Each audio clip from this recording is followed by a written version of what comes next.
መርሐባ ያ ሄልዌን ዛሬ ይዤላችሁ የመጣሁት የዶሮ አሰራር ለኮዶ፣ ለሻወርማ፣ ለመኮረኒ፣ ለሳንዱሾች ለሁሉም ይሆናል። እመኑኝ።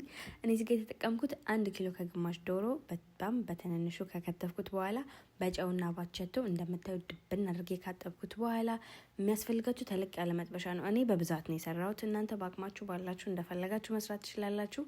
ጋል ሲል ዘይቱ ዝንጅብልና ነጭ ሽንኩርት የተፈጨ አድርጌያለሁ። አንዳንድ ልጆች ያላችሁ ምንድነው እንደዚህ የሚያፈጥንሽ ለምን አትረጋጊ የምትሉ ልጆች ይሄ ቲክቶክ ነው። ማን ነው እኔን ረጅም ሰዓት ቁጭ ብሎ የሚያይ? ረጋ ያለ ቪዲዮ ማየት የምትፈልጉ ልጆች ከፕሮፋይሌ ስር የዩቲዩብ ቻናሌ አለ፣ እዛ ሄዳችሁ ማየት ትችላላችሁ። እዛ እንደዚህ አልፈጥንም፣ ቀስ ብዬ በደንብ ነው ማስረዳችሁ። እዚህ ጋር ግን ያ ሁሉም ሰው ስክሮል ስለሚያደርግ አሁን ስራሱ ሳልነግራችሁ አሰራሩን ሳልነግራችሁ አለቀ። እሙህም ያህልዌን ከነጭ ሽንኩርቱ በኋላ ዶሮን እናደርጋለን። ዶሮውን እጃችን ማረፍ የለበትም፣ ውሃ እንዳያወጣ ቶሎ ቶሎ ታማሱልታላችሁ። ልክ ዳረቅ እስከሚል የዚህ ሀገር ዶሮ ቶሎ ነው የሚበስለው። ከዛ መጨረሻ ላይ ሽንኩርት ነው የማረገው። እኔ በረጃጅሙ የተከተፈ ሽንኩርት ነው የማረገው። አንዳንድ ሰዎች መጀመሪያ ሽንኩርቱን ያቁላላሉ። እኔ ግን ይሄ መንገድ ተመችቶኝ ስለነበረ በእንደዚህ ነበር የምሰራው።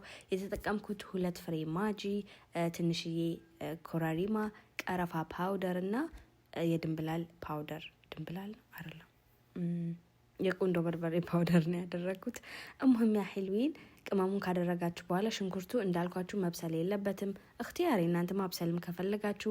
ቅጠል መጨረሻ ላይ ያረኩት እሱም ምርጫ ነው፣ ማረግ ትችላላችሁ። ወዲያው የምትጠቀሙት ከሆነ ፍሪጅ ውስጥ የሚቆይ ምናምን ከሆነ ግን ቅጠሉ ስለሚጠቁር ባታረጉት ይመረጣል። እኔ እዚህ ጋር ሳንድዊች ሰርጂ ቀምሼው በጣም ነው የሚጣፍጠው። እኔ እነዚህን ነበር የሰራሁበት። ሹፉሊ ሀል ጀማል ሹፉሊ ሀል ጀማል ብስሚላ ማሻአላ። ያ በናት አህኩሙ አያምሩም? አያምሩም? ሁላችሁም ኮሜንት ላይ ያስቀምጡልኝ ያምራል ወላ አያምሩም?